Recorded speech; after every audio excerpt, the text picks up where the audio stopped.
ہوتی ہیں اس میں جب سارا سال، اب ہم نے پڑھنا ہے گلیشیئرس، تو گلیشیئرس کیا ہوتے ہیں؟ جو پہاڑوں کی وادیاں ہوتی ہیں، جو ویلیز ہوتی ہیں ماؤنٹینز میں، اس میں چونکہ جب برف باری بہت ہوتی ہے، ظاہر ہے پہاڑوں میں، شمالی علاقوں میں ہم نے پڑھا تھا ناردرن ایریاز میں جو ہے وہ سردیوں میں بہت زیادہ برف باری ہوتی ہے، تو برف باری کی وجہ سے، سنو فال کی وجہ سے، وہ جو برف ہے، سنو ہے، وہ جم جاتی ہے، وہ جمی ہوئی برف جو ہوتی ہے، جو سنو ہوتی ہے، وہ جب سٹیپ کی طرف موو کرتی ہے، ڈھلان کی طرف حرکت کرتی ہے، تو وہ جمی ہوئی برف جو ہوتی ہے اس کو ہم گلیشیئرز کہتے ہیں، اس کو ہم گلیشیئرز کہتے ہیں۔ وہ جمی ہوئی برف جو برف باری کے بعد جم جاتی ہے اور وہ ایسی جگہ پر ہوتی ہے کہ وہ اپنی سٹیپ ایریا کی طرف ڈھلکنے لگتی ہے، جانے گرنے کی طرف حرکت کرتی ہے، موو کرتی ہے ٹوورڈز دی سٹیپی ایریا، اس کو ہم گلیشیئرز کہتے ہیں۔ اور زیادہ تر جو ہمارے ہائی لینڈز ہیں، جو ہمارے بلند علاقے ہیں، ان میں جو ہمارا ٹیمپریچر ہے وہ بہت کم ہوتا ہے، وہ لو ٹیمپریچر ہوتا ہے، اس کی وجہ سے، کم ٹیمپریچر کی وجہ سے برف باری سے گلیشیئرز بنتے ہیں۔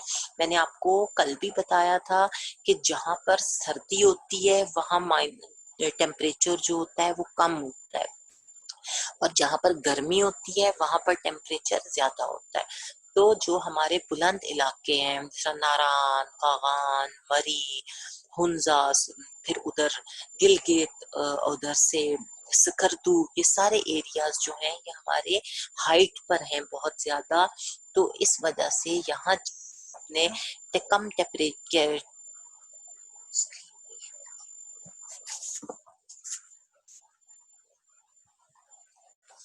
اپنے کم ٹیمپریچر کی وجہ سے جو برف ہوتی ہے وہ وہاں جب جم جاتی ہے، جب وہ برف اپنے لو ٹیمپریچر کی وجہ سے وہاں پر کچھ عرصہ پڑے رہنے سے سخت ہو جاتی ہے، وہاں پہ رکی رہتی ہے، تو اس سے گلیشیئرز بن جاتے ہیں۔ اور یہ کیا پروسیس ہوتا ہے؟ جب مسلسل ایک جگہ برف پڑتی رہے گی تو ظاہر ہے جو نیچے کی برف ہوتی ہے وہ بہت زیادہ ہارڈ ہو جاتی ہے، سخت ہو جاتی ہے۔ ظاہر ہے برف کے اوپر آپ اور برف ڈال دیں، اس کے اوپر آپ اور برف ڈال دیں، اس کے اوپر آپ اور برف ڈال دیں، تو وہ آہستہ آہستہ آہستہ جو نیچے والی برف ہوگی وہ بہت زیادہ سخت ہو جاتی ہے اور کم بلندی کی طرف وہ سرکنا شروع کر دیتی ہے، موو کرنا شروع کر دیتی ہے، سخت ہو کے تھوڑا تھوڑا ہلنا شروع کر دیتی ہے، اور اس موومنٹ سے جو گلیشیئرز ہوتے ہیں وہ حرکت کرتے ہیں، وہ موو کرنا شروع کر دیتے ہیں، وہ سرکنا شروع کر دیتے ہیں ٹوورڈز دی سلوور اسٹیپ۔ پتہ ہے نا کہ سلوور جو اسٹیپی جگہ ہوتی ہے، جو نیچے کی طرف جگہ ہوتی ہے، وہاں پر آپ موو پھسلنا شروع کر دیتی ہیں چیزیں، تو برف جو ہے وہ بھی ڈھلان کی طرف موو کرنا شروع کر دیتی ہے۔ پاکستان جو ہے وہ کل ہم نے کلائمیٹک ریجنز پڑھے تھے، اس میں ہم نے پڑھا تھا نیم ہاری آب و ہوا کے خطے جسے سب ٹراپیکل کانٹیننٹل ہائی لینڈز بولتے ہیں۔ تو پاکستان جو ہے وہ سب ٹراپیکل کانٹیننٹل ہائی لینڈ کا جو ریجن ہے اس میں پاکستان سچویٹڈ ہے، اور جہاں پر عام طور پر زیادہ سردی اور بارش نہیں ہوتی۔ عام طور پر اگر ہم دیکھیں، جنرلی اگر ہم بات کریں تو پاکستان جس ریجن میں آتا ہے، پاکستان جس خطے میں آتا ہے، وہاں بہت زیادہ سردی نہیں پڑتی اور بہت زیادہ بارشیں نہیں ہوتی، لیکن پاکستان کے جو ناردرن ایریاز ہیں، جو پاکستان کے شمال اور شمال مشرقی علاقے ہیں، جو ناردرن ایریاز ہیں، جن میں ہمالیہ ہے، کراکورم ہے، ہندو کش جو ہے، یہ سب ہم پیچھے پڑ چکے ہیں، اور جس ہمالیہ، کراکورم اور ہندو کش جیسے دنیا کے بلند ترین پہاڑوں پر پاکستان کے ناردرن ایریاز جو ہیں وہ مشتمل ہیں۔ ان پہاڑوں پر سارا سال جو ہے وہ برف